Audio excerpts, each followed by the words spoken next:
Hi పిల్లలు, మీకోసం మళ్ళీ ఇంకో కథ తీసుకొని వచ్చాను. కథలోకి వెళ్ళే ముందు మన ఛానల్ని సబ్స్క్రైబ్ చేసుకోండి. అప్పుడే మీకోసం ఇంకా ఇలాంటి మంచి మంచి కథలు చెప్పగలను. సరేనా బాబు? నిద్రపోయే ముందు నీకు ఒక మంచి కథ చెప్తాను. అనగనగా ఒక పెద్ద ఊరు ఉంటుంది బాబు.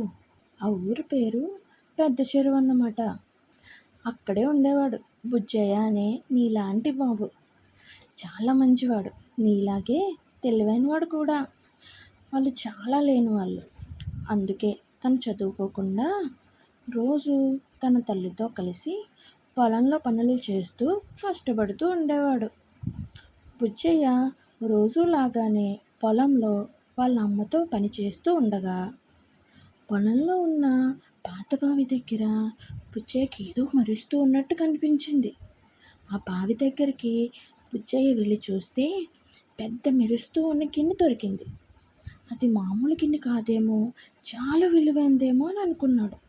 ఆ గిన్నె అమ్మేసి వచ్చిన డబ్బులతో తన చదువుకు కావలసిన అన్నీ కొనుక్కోవాలి అనుకున్నాడు. ఆ గిన్నెను తీసుకొని ఊర్లోకి వచ్చాడు. ఊర్లో ఉన్న ఒకే ఒక్క దుకాణం దగ్గరికి తీసుకొని వచ్చాడు. ఆ దుకాణం లంకమ్మ అనే అమ్మాయిది. లంకమ్మ ఆ గిన్నెను చూసి, ఇది పెద్దల గిన్నె బుజ్జయ్యా, నీకు ఈ గిన్నె అమ్మితే ఏమీ రావు, నేనైతే 2 బిస్కెట్లు మాత్రమే ఇస్తాను అని అంటది. సరే అని బుజ్జయ్య ఏమి చేయలేక లంకమ్మ అని చెప్పి అక్కడి నుండి వెళ్ళిపోయాడు. కానీ ఊర్లో పెద్దలకి అనుమానం వచ్చింది. ఇందులో తెలియంది ఏదో మాయుంది అని చెప్పి ఊర్లో ఉన్న పెద్ద చెట్టు కింద పంచాయతీ పెట్టారు. అక్కడికి ఊర్లో ఉన్న పెద్దలు, కొంతమంది ప్రజలు వచ్చారు. పెద్దలందరూ కలిసి లంకమ్మని అడిగారు, గిన్నె నీ దగ్గర ఉందా అని. ఆమె ఏమందో నీకు తెలుసా బాబు?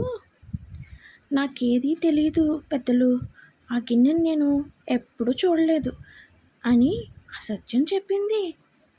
ఇంతలో బుజ్జయ్య గంగిరెద్దుతో వచ్చాడు. ఆ గంగిరెద్దు ఎవరిదో కాదు, లంకమ్మదే. ఆ ఎద్దు ఒంటిపై ఒక సంచి ఉంది. అది ఏంటో చూస్తే ఆ గిన్నెలాగే ఉంది అని బుజ్జయ్య చెప్పాడు.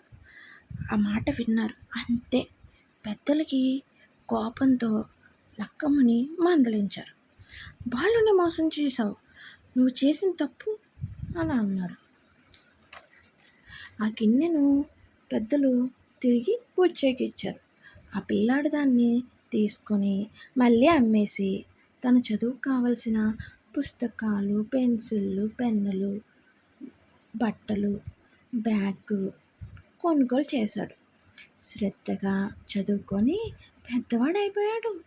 చివరికి ఊరికి తిరిగి వచ్చాడు. బాబు, తను చాలా మంచి ఉపాధ్యాయుడయ్యాడు. ఎంతోమందికి చదువు చెప్పి ప్రయోజకులను చేశాడు. మంచి పేరు ప్రఖ్యాతులు సాధించాడు.